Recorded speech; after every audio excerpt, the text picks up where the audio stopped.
नमस्कार, मैं हूँ आपके साथ सचिन मेवाड़ और आज हम चर्चा करने वाले हैं विश्व इतिहास के एक बहुत ही महत्वपूर्ण टॉपिक अफ्रीका में साम्राज्यवाद।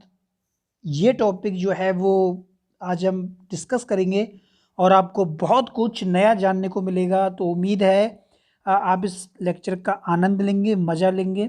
और जब आप कोई लेक्चर देखा करो, यानी कि विश्व इतिहास से रिलेटेड कोई लेक्चर हो, तो उसको पूरा सुना सुना कीजिए, एक ही बार में पूरा सुना कीजिए। मैं कई बार देखता हूँ बहुत सारे बच्चों को कि वो बस आगे से 5-7 मिनट देखते हैं और उसके बाद चले जाते हैं। देखो, विश्व इतिहास को आपको समझना है, डीपली समझना है और गहरी समझ अगर आपको रखनी है आगे के कंपटीशन एग्जाम में या फिर जो आपके वेरियस एग्जाम होते हैं उनमें, तो फिर आपको डीपली इसको समझना पड़ेगा। और विश्व इतिहास काफ़ी इंटरेस्टेड जो सब्जेक्ट है वो है। तो बिल्कुल आज हम इस पर डिस्कस करेंगे, काफ़ी महत्वपूर्ण टॉपिक है। तो उम्मीद है आप लोगों को काफ़ी मज़ा आएगा इस लेक्चर को समझने में और मैं इसको समझा पाऊँगा आप लोगों को। तो देखो, यहाँ पे मेरा देश श्रेष्ठ है, यह है एक साम्राज्य होना चाहिए, ठीक है। यहाँ पे आप लोगों को कई देश जो हैं वो इकट्ठे दिख रहे हैं और ये आपस में कह रहे हैं कि हम श्रेष्ठ हैं, हम श्रेष्ठ हैं। तो आज बिल्कुल इन्हीं की आपसी लड़ाई पर हम चर्चा करेंगे। तो मेरे द्वारा लिखित कुछ नोट्स हैं जो मैंने बनाए थे, तो उन्हीं से हम समझेंगे। इससे क्या होता है, बच्चा बिल्कुल प्रारूप में समझ पाता है, ठीक है। तो लेट्स गो।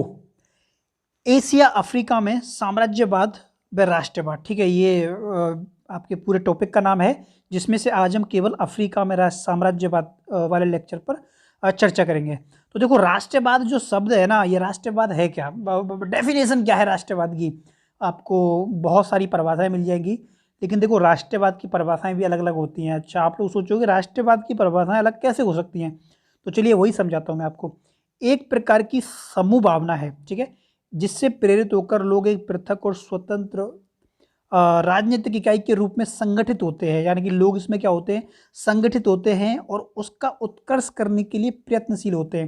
यानी कि एक भावना होती है, इसमें लोग एक राजनीतिक रूप से एकत्रित हो जाते हैं और जो वो चाहते हैं उसको क्या करते हैं, प्राप्त करने का प्रयास करते हैं।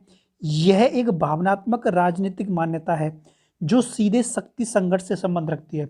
जब भी कहीं पर भी राष्ट्रवाद का उदय हुआ है ना, तो लोग संगठित हुए हैं, एक हुए हैं और वो लोग जो चाहते हैं ना वो उन्होंने किया है। राष्ट्रवाद के दम पर ही हमेशा अधिकतर आज़ादी, स्वतंत्रताएं, विद्रोह, ये सारी चीज़ें राष्ट्रवाद के ऊपर ही होती हैं। तो फिर अभी आप कहोगे सर राष्ट्रवाद के अलग अलग रूप कैसे हो सकते हैं, मतलब कैसे अलग हो सकता है राष्ट्रवाद। देखो, हिटलर का राष्ट्रवाद, ठीक है। तो हिटलर क्या चाहता था कि जर्मनी को संसार का स्वामी बनाना, ठीक है। वो चाहता था कि जर्मन जाति जो है ना वो दुनिया की सर्वश्रेष्ठ जाति है, उसे वो स्थापित करना चाहता था। तो वो उसका राष्ट्रवाद था कि जर्मनी को पूरे विश्व के परिदृश्य पर एक श्रेष्ठता साबित करे। ये हिटलर का राष्ट्रवाद था। अब इंग्लैंड के लोगों का राष्ट्रवाद अलग था। इंग्लैंड के लोग तो ऐसा नहीं चाहते थे। इंग्लैंड के लोग क्या चाहते थे कि सामाजिक और आर्थिक उद्देश्य पूरे हों, संविधान में निष्ठा हो। यानी कि ये लोग सामाजिक और आर्थिक उन्नति चाहते थे, इकोनॉमिक। ये इनका राष्ट्रवाद था। उपनिवेश राष्ट्र जिनमें हम आते हैं, भारत आता है, पाकिस्तान, बांग्लादेश, अफ्रीका की कंट्री आती हैं, ये चाहते थे कि हमको स्वतंत्रता मिल जाए। इनका ऐसा राष्ट्रवाद था।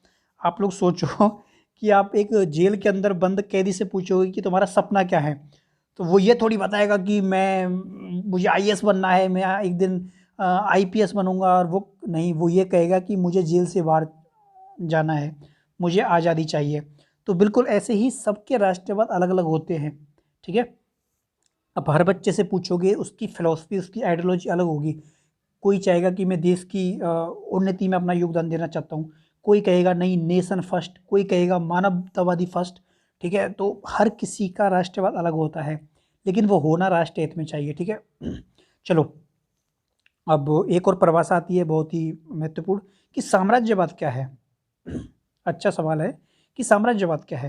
तो देखो, शक्तिशाली राष्ट्रों के द्वारा कमजोर या पिछड़े देशों पर प्रशासन या उनके व्यापार पर अपना अधिकार स्थापित कर लेना। मैंने पहले भी बताया था कि प्रशासनिक और व्यापारिक नियंत्रण जो होता है ना वो साम्राज्यवाद होता है। अच्छा, फिर आप लोग कहोगे सर फिर उपनिवेशवाद क्या हो गया। फिर एक एक परिभाषा ये भी तो आती है ना, उपनिवेशवाद क्या हो गया। ये भी तो शब्द है, उपनिवेशवाद और एक साम्राज्यवाद, दोनों शब्द अलग अलग हो गए ना। तो फिर डेफिनेशन कैसे हम इनको स्थापित करेंगे, कैसे हम इनको परिभाषित करेंगे अगर क्वेश्चन पूछ लिया जाए। तो देखो, साम्राज्यवाद में एक शक्तिशाली राष्ट्र क्या करता है, कमजोर या पिछड़े देशों पर प्रशासन, यानी कि वहाँ का पूरा जो प्रशासन होता है ना, मैनेजमेंट होता है, वो अपने हाथ में ले लेता है और पूरा जो व्यापार होता है ना, इसको अपने अधिकार में कर लेता है। ये साम्राज्यवाद होता है। उपनिवेशवाद क्या होता है? उपनिवेशवाद में एक राष्ट्र जो है ना, वो उस राष्ट्र को राजनीतिक रूप से क्या करता है और आर्थिक रूप से क्या करता है, अपने अधीन कर लेता है। ठीक है, क्या करता है, अपने अधीन कर लेता है। जैसे मैं आप लोगों को उदाहरण देता हूँ कि जैसे चाइना है, तो चीन ने क्या है, बहुत सारे राष्ट्रों को अपने अधीन ले रखा है। तो वहाँ की प्रशासन उनके हिसाब से चलता है, वहाँ का व्यापार उनके हिसाब, देखो जब प्रशासन आ गया ना कंट्रोल में, तो सब कुछ आ जाता है। उपनिवेशवाद में क्या होता है, लोग व्यापार करते हैं। जैसे अंग्रेज भारत के अंदर आए थे, तो वो क्या करते थे, बंगाल के अंदर व्यापार करते थे, लेकिन प्रशासन हमेशा राजा चलाता रहता था उनका। ठीक है, चाहे आप बंगाल का प्रशासन देख लो, चाहे मुगलों का प्रशासन देख लो, चाहे आप मराठाओं का साम्राज्य देख लो, चाहे आप रणजीत सिंह का साम्राज्य देख लो। तो ये बारीक अंतर है। ठीक है, ये दोनों बिल्कुल एक दूसरे से मिलते जुलते शब्द हैं, लेकिन फिर भी इनकी परिभाषा जो है ना, उसमें डीपली अंतर है। चलो, अच्छा, तो फिर आप लोग सोचोगे साहब, नवीन साम्राज्य स्थापित तो करना चाहते हैं, लेकिन क्यों करना चाहते हैं? इसके पीछे ऐसी क्या वजह थी कि राष्ट्र नवीन साम्राज्य स्थापित करना चाहते थे, साम्राज्यवाद को बढ़ावा देना चाहते थे? तो देखो, सबसे महत्वपूर्ण पॉइंट है कि विकसित राष्ट्रों का अतिरिक्त उत्पादन। अब देखो, जो राष्ट्र विकसित हो चुके थे, जिनके पास मशीनें आ चुकी थी, जिनके पास सिस्टम आ चुका था, उनके पास क्या था, अतिरिक्त उत्पादन था, उनके पास क्षमता थी माल बनाने की। ठीक है, एक नॉर्मल जो काम करने वाला कुटीर उद्योग वाला होगा, वो मटके बनाएगा, गिनती के बनाएगा, लेकिन जिसके पास मशीन होगी ना, वो अनाधुंध बनाएगा। ठीक है, बहुत सारे बना देगा मशीनों से, तो उत्पादन में वृद्धि होगी। इससे क्या है, कच्चे माल की आवश्यकता, अब कच्चा माल भी तो चाहिए, तो कच्चा माल कहाँ से आएगा? कच्चा माल आएगा, जैसे भारत गुलाम था, तो ये लोग भारत से लेके जाते थे। अफ्रीका गुलाम था, तो अफ्रीका से लेके जाते थे। तो इन देशों से क्या करते हैं, कच्चा माल लेके जाते थे। यातायात व संचार के साधनों का विकास। ठीक है, अब ब्रिटेन जैसे देश जो थे, फ्रांस जैसे देश थे, पुर्तगाल जैसे देश थे, इन्होंने क्या है, अपने साधनों का विकास कर लिया था। नावें आ गई इनके पास बड़ी बड़ी इन्होंने रेलगाड़ियाँ विकसित कर ली थी। इससे क्या है, इन्हें परेशानी नहीं होती थी एक जगह से दूसरी जगह शिफ्ट होने में। जनसंख्या का दबाव आ गया, जनसंख्या बहुत तेज़ी से बढ़ रही थी, तो उसके लिए नए क्षेत्रों की आवश्यकता महसूस हुई। ठीक है, ताकि उसकी पूर्ति कर पाएँ। और एक था राजनीतिक प्रभाव, पॉलिटिशियन पावर। आप लोग देखते हो ना, किसी देश का जितने ज़्यादा देशों पर अधिकार होता था, उसे पावरफुल माना जाता था। एक समय ब्रिटेन का आधी दुनिया पर अधिकार होता था, तो ब्रिटेन उस समय पावरफुल होता था। आज के समय में अमेरिका जो है, वो विश्व पटल पर सर्वाधिक प्रभावशाली है। ठीक है, बहुत सारे देश उसके हिसाब से चलते हैं। तो बिल्कुल ऐसे ही पॉलिटिशियन कारण थे। तो ये विभिन्न कारण थे जो साम्राज्यवाद को बढ़ावा दे रहे थे। आपको ये कारण जो है ना, वो याद रखने हैं। ठीक है, अच्छा चलो ठीक है। इसके अलावा भी कोई वजह थी? तो देखो, साम्राज्यवाद में प्रोत्साहन के लिए जो ईसाई मिशनरी थे, ठीक है, ईसाई मिशनरी बोलते हैं जो ईसाई धर्म के प्रचार प्रसार करते हैं, जैसे हमारे साधु संत होते हैं, वो ऐसे ही इनके ईसाई मिशनरी जो थे, इनका विशेष योगदान रहा। अब देखो, यहाँ पे एक नाम आता है डॉक्टर डेविड, इनको लिविस्टिन बोलते थे। ठीक है, अब मैं तुमको नीचे दिखाऊंगा यहाँ पे। देखो यहाँ पे, ये आपको दिख रहा होगा। तो यहाँ पे ये यहाँ पे लिविस्टन साहब है। ये अफ्रीका की जो महिलाएं हैं, जिनको कुछ आता नहीं, इनके पास जाते हैं, इन्हें समझाते हैं कि ईसाई धर्म स्वीकार करो, ये हो जाएगा, वो हो जाएगा। तो ऐसे करके ये क्या करते हैं, देखो धर्म एक बहुत महत्वपूर्ण चीज़ होती है। किसी भी राष्ट्र की नीतियों में धर्म बहुत महत्वपूर्ण रोल जो है ना, वो अदा करता है। तो यही काम जो है ना, वो मिशनरियों के द्वारा किया जाता है। तो ईसाई मिशनरियों का विशेष योगदान रहा। डॉक्टर डेविड लिंगस्टन, ये लंदन मिशनरी सोसाइटी के स्कॉटिश थे।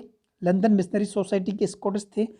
ये क्या है, जाम्बेसी नदी है ना, इसके किनारे किनारे जाते हैं। और यह है विक्टोरिया जलप्रपात। ठीक है, विक्टोरिया जलप्रपात जो है, ये यहाँ तक पहुँचने वाले पहले यूरोपीय थे। जो विक्टोरियन जलप्रपात है, ये यहाँ तक पहुँचने वाले पहले यूरोपीय थे। और ये क्या करते हैं, 20 वर्षों तक अफ्रीका के आंतरिक भागों में रहते हैं। ठीक है, जम्बेसी नदी जो है और जो कांगो नदियाँ हैं, इनके क्षेत्रों पर के आसपास रहते हैं। अब आप लोग सोचोगे सब ये यहाँ क्यों गए थे, क्योंकि यहाँ पे अफ्रीका की जनजातियाँ रहती थीं। अच्छा, ये क्यों गए थे? ताकि उन लोगों को ईसाई धर्म सिखा सकें, उन लोगों को सभ्यता सिखा सकें। लेकिन हुआ ये कि ये जिस उद्देश्य से गए थे, उसके बाद ये आदिवासियों की सेवा करने लग जाते हैं और ये वहीं रह जाते हैं, ये वापस लौट के नहीं आते। इनका मन जो है ना, इनका दिल जो है ना, वो आदिवासियों में मतलब लग जाता है और फिर ये जिस उद्देश्य से आए थे, उस उद्देश्य को कहीं न कहीं भूल जाते हैं, लेकिन ये उन्हीं के लिए काम करते हैं, ठीक है? और 20 साल हो जाते हैं इनको, अब इनकी जो मिशनरी थी, वो उनको ढूँढे कहाँ चले गए। अफ्रीका में किसी को पता नहीं, इतना विशाल महाद्वीप था, तो इनके बारे में किसी को कोई नॉलेज नहीं थी। तो फिर इनकी स्टोरी छपी कि 20 साल पहले गए थे। तो लिंग्विस्ट इनको खोजने के लिए एक हेनरी स्टेनल नाम का एक पत्रकार था, जो न्यूयॉर्क हेराल्ड नाम का समाचार पत्र चलता था।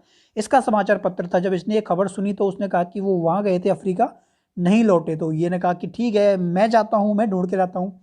तो ये भी चले जाते हैं पीछे उधरी साइड में। तो ये जो कांगो घाटी की जो नदियाँ हैं ना, यहाँ का अन्वेक्षण करते हैं, खोज करते हैं।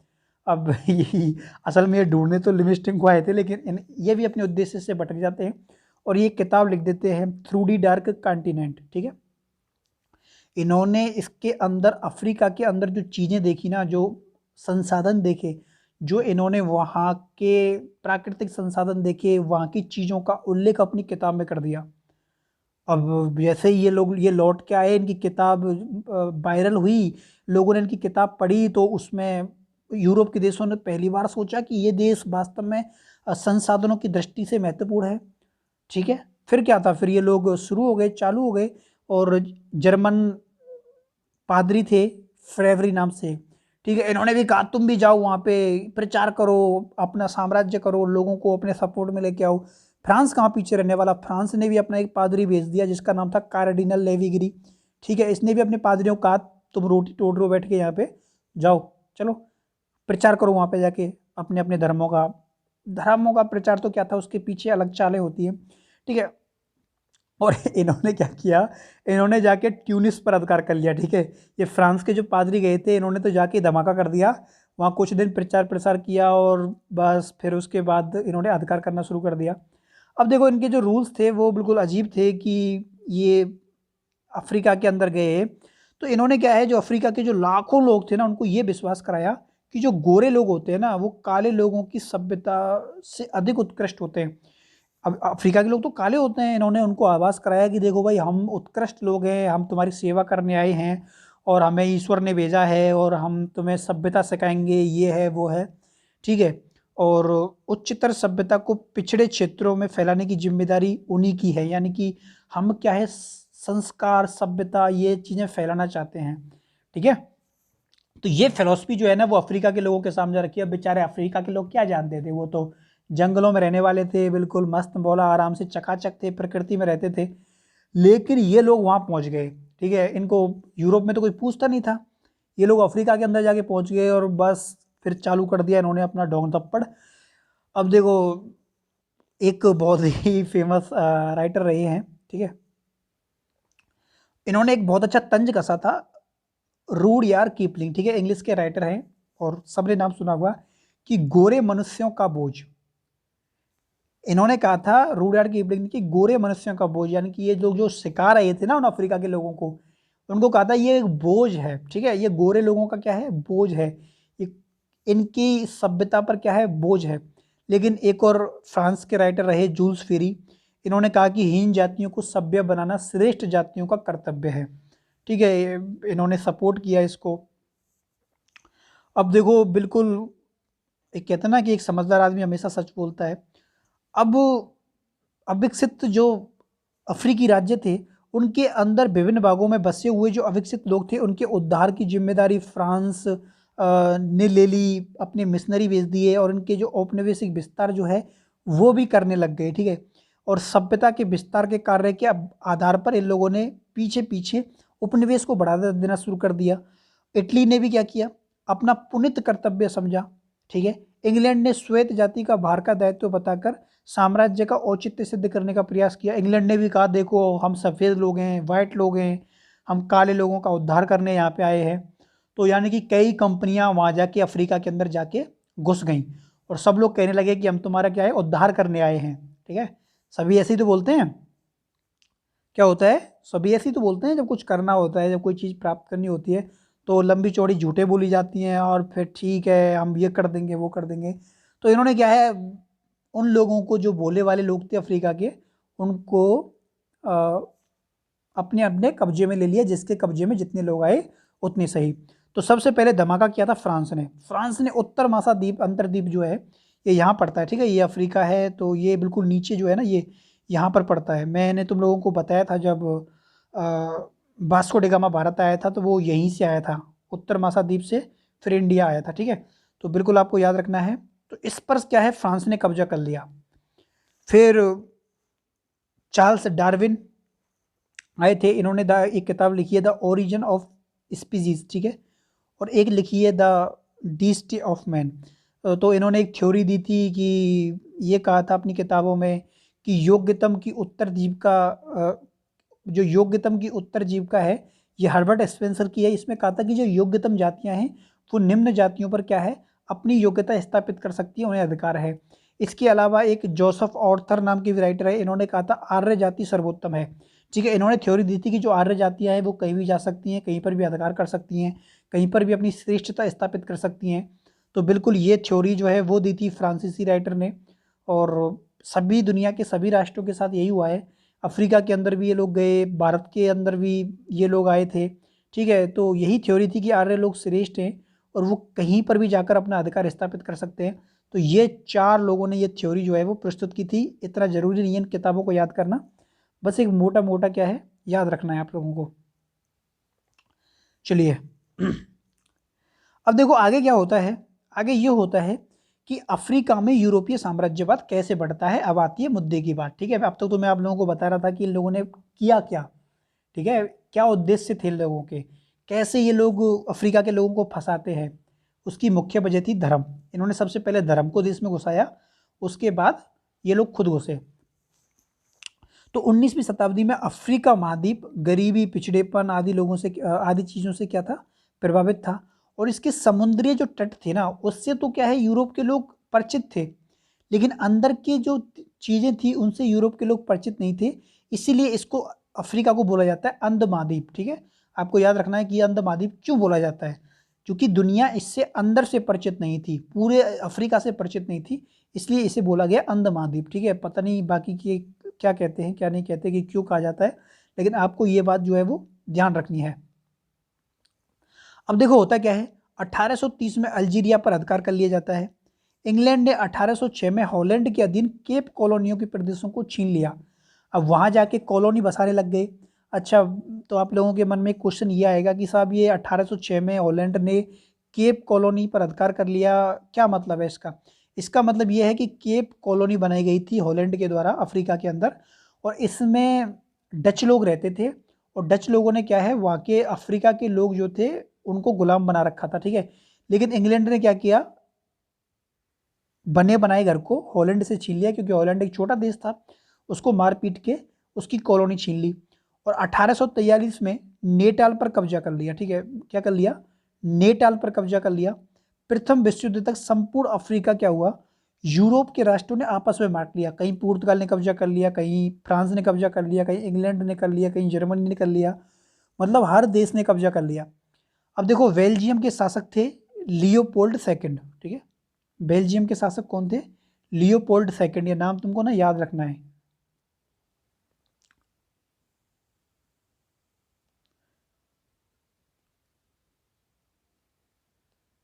तो ये लियोपोल्ड सेकंड जो है ना, वो आप क्या क्या रखना है, याद रखना है। इन्होंने एक अंतर्राष्ट्रीय अफ्रीकन सभा क्या है गठित कर दी। इन्होंने कहा था कि हम सीधे कब्जा नहीं करेंगे, हम एक लोगों की संस्था बनाएंगे, अफ्रीकन, अंतर्राष्ट्रीय अफ्रीकन सभा, और ये क्या है, राज करेगी। ठीक है, हम राज नहीं करेंगे, हमारा नाम नहीं आएगा। ये वही बात होती है कि आप किसी दूसरे से कोई काम करवाओ, मतलब बाएं हाथ। तो इसकी स्थापना की जाती है अफ्रीकन राष्ट्रीय सभा की, कब की गई, 1876 में की गई थी। ठीक है, अब स्टेनली को जिम्मेदारी सौंपी गई।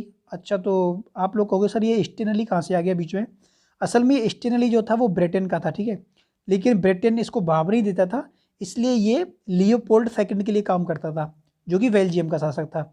तो आप समझ गए कि हाँ, ये स्टेनली जो था वो ब्रिटेन का आदमी था जो यहाँ पे आया था अफ्रीका के अंदर, लेकिन ब्रिटेन ने इस पर ध्यान नहीं दिया, तो ये नाराज होकर लियोपोल्ड सेकंड से मिल जाता है। बिल्कुल ठीक है। तो स्टेनली ने क्या किया, अफ्रीका के सरदारों से 400 संधियाँ की और अफ्रीका के प्रदेशों को हड़प लिया। अच्छा, तो आप लोग यहाँ सोचोगे सर इसने 400 संधियाँ क्यों की, एक दो संधि क्यों नहीं की? क्योंकि अफ्रीका के अंदर बहुत सारे सरदार थे, ठीक है, एक टापू का सरदार ये, एक का ये, एक का ये, एक का ये, एक का ये, ऐसे पूरे अफ्रीका के अंदर 400 से ज़्यादा सरदार थे, तो इसने सभी सरदारों के साथ संधि की। अच्छा, तो आप लोग यहाँ सोचोगे सर संधि के लिए वो राजी कैसे हो गए, तो उसका अर्थ है पैसा, ठीक है, सोना चांदी पैसा और सुविधाएं, ठीक है, ये इसके पीछे वजह थी। और वास्तव में उन सरदारों को नहीं मालूम था कि इनका उद्देश्य क्या है। वो लोग तो अशिक्षित थे, इन्होंने कहा था कि आप कागज़ पे साइन कर दो, हम आपको ये देंगे वो देंगे, और उनसे क्या है संधियाँ करवा ली। चलिए, अब देखो यहाँ आपको मैप दिख रहा होगा बिल्कुल, एक तरफ इंग्लैंड है, एक तरफ जर्मनी है, और एक तरफ इसमें बेल्जियम है, एक तरफ आपको फ्रांस मिलेगा, और ये कह रहे हैं कि मेरा देश श्रेष्ठ है, यह एक साम्राज्य होना चाहिए, ये लड़ रहे हैं अफ्रीका को लेके, ठीक है। अब इन्होंने कहा था नहीं नहीं, ऐसा करो आपस में बांट लेते हैं सभी लोग, ठीक है। इन्होंने कहा ठीक है चलो आपस में बांट लेते हैं। अब देखो यहाँ पे एक इमेज जो है ना वो लिंग्विस्ट इनकी है कि किस प्रकार से एक महिला को ये पागल बना रहा है कि हम गोरे लोग हैं, हम श्रेष्ठ लोग हैं और हम कुछ भी कर सकते हैं, ठीक। और ये बाकी के कुछ चित्र थे जो साफ नहीं दिख रहे। कुछ ट्रेन सुविधाएं भी विकसित की थी, यहाँ के लोगों से काम करवाया था, ये मजदूरी का चित्र है, ठीक है। बाद में इन लोगों ने क्या किया, आपसी समझौता कर लिया, वो मैं आपको आगे बताऊंगा। तो इस प्रकार से ये चीज़ें होती हैं। और देखो ये आपको चित्र में दिख रहा है, ये अफ्रीका की महिलाएं हैं, इसमें श्रेष्ठ आदमी का बोझ उठाओ, सबसे अच्छी नस्ल भेजे, ये मतलब ये महिला कह रही है इन लोगों को कि हम लोग क्या हैं, श्रेष्ठ हैं, तुम हमारा काम करो, ये है वो है, और तुम क्या हो, बेकार हो, बंधक हो, गुलाम हो। तो इस प्रकार का जो अत्याचार है वो अफ्रीका के लोगों के साथ हुआ, हमारे साथ भी हुए, ठीक है। हम अछूते नहीं हैं कि भारत पर के साथ ऐसा नहीं हुआ, बिल्कुल हुआ था। तो ये आपको यूरोप के मैंने एक चित्र दिखाया आपको, ये यूरोप की कंट्रीज हैं, इन्होंने पैर पसार रखा है पूरे अफ्रीका के अंदर, और ये कह रहे हैं कि ये हमारा है, ठीक है, ये क्या है, हमारा है, तो ये साम्राज्यवाद है। चलो,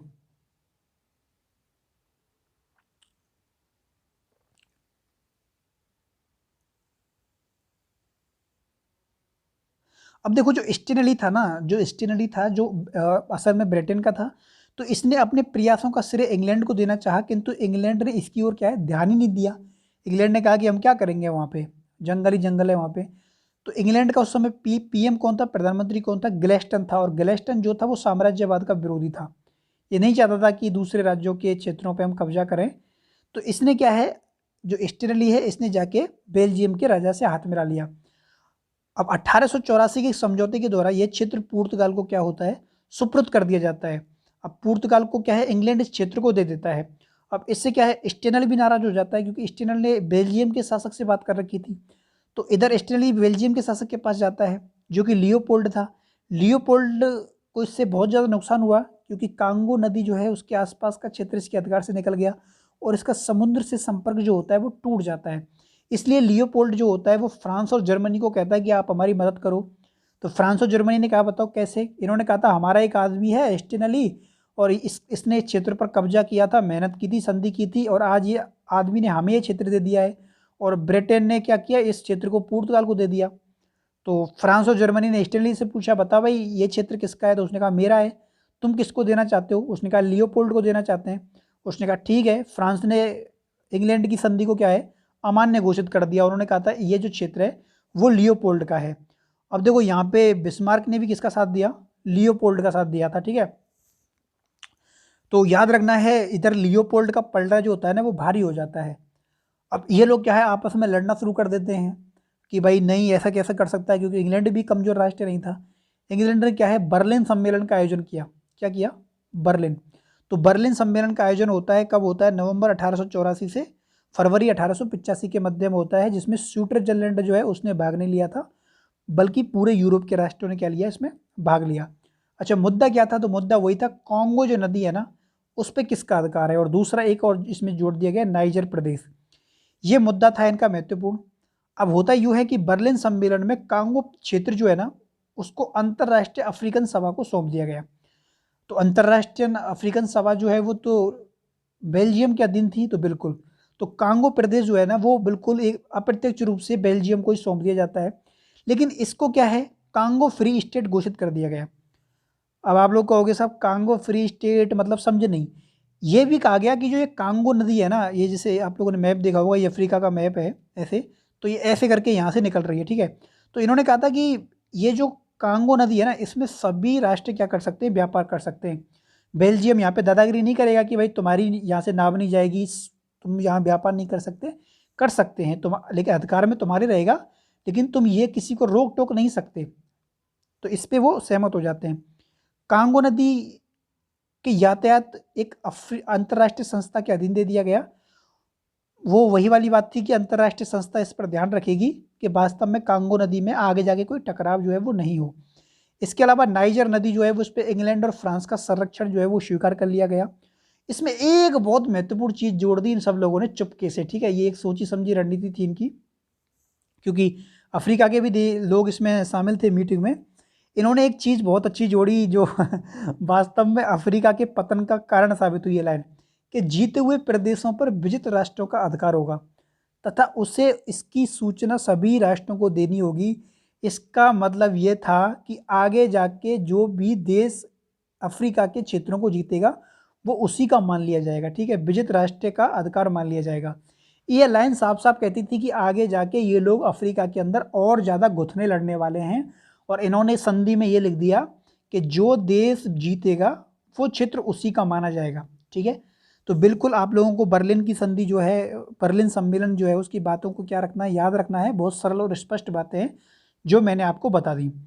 अच्छा, तो आप लोग सोचोगे साहब इसका रिजल्ट क्या निकला, परिणाम क्या हुआ। परिणाम ना इसका बहुत ज़्यादा खतरनाक हुआ। 1914 आते आते दो ही देश बचे थे, एक इथोपिया बचा था जिसको अबिसिनिया बोलते हैं, एक लाइबेरिया बचा था, ठीक है। ये दो देश बचे थे, बाकी के पूरे अफ्रीका को यूरोप के देशों ने आपस में बांट लिया, ठीक है। लड़ लड़ के क्या किया, आपस में बांट लिया। तो अब बहुत सारे बच्चे पूछेंगे सर ये दो क्यों रह गए, ये क्यों रह गए, इनको क्यों नहीं कब्जा किया। देखो जो लाइबेरिया है इसे गुलामों को बसाने के लिए स्थापित किया गया था अमेरिका के संरक्षण में, इसलिए इसको छोड़ दिया गया। कहोगे सर थोड़ा और समझाओ इसके बारे में, तो इसका मतलब ये है कि जो विभिन्न देशों के जो गुलाम थे उनको कहीं पे भी संरक्षण नहीं मिल रहा था, उनका दमन हो रहा था। तो अमेरिका ने कहा कि ऐसा करो, लाइबेरिया के अंदर इन गुलाम लोगों को बसा दो, ठीक है, ताकि ये भी अपना क्या है जीवन निर्वहन कर सकें। इसके अलावा कांगो फ्री स्टेट पर बेल्जियम का अधिकार जो होता है वो हो जाता है, और ये सबसे बड़ा क्षेत्र है, आप लोग ज्योग्राफी में पढ़ते होंगे, रबड़ के लिए सबसे फेमस क्षेत्र जो है वो कांगो नदी और इसके आसपास का क्षेत्र था। एक जो है अंकोला और जो मोजाम्बिक क्षेत्र हैं ये पुर्तगाल के अधिकार क्षेत्र में आ जाते हैं। यानी कि चारों तरफ लूट खरूट शुरू हो चुकी थी, अफ्रीका पर जिसका दाव लग रहा था वो उसको गुलाम बना रहा था, ठीक है। इसमें फ्रांस, पुर्तगाल ये सबसे आगे रहते थे हमेशा। चलिए, तो उम्मीद है आज के लिए इतना ही करते हैं, अब बाकी का हम कल बताएंगे कि आगे क्या होता है। तो आपको इससे रिलेटेड कोई भी सवाल जवाब हो तो आप लोग मेरे से पूछ सकते हो, कि कोई भी कैसा भी प्रश्न हो इस टॉपिक से रिलेटेड तो कमेंट सेक्शन में बताना। अगर कोई सुधार की गुंजाइश है या कोई चीज़ समझ में नहीं आती है या कुछ और कोई बात हो तो भी आपको कमेंट सेक्शन में बताना है। तो चलिए मिलते हैं कल नेक्स्ट लेक्चर में, तब तक के लिए थैंक यू, धन्यवाद, बाय बाय। और जो लोग विश्व इतिहास पढ़ते हैं उनके साथ वीडियो को साझा करना, जिनको नहीं मालूम है उनको बताना। Okay, thank you, bye.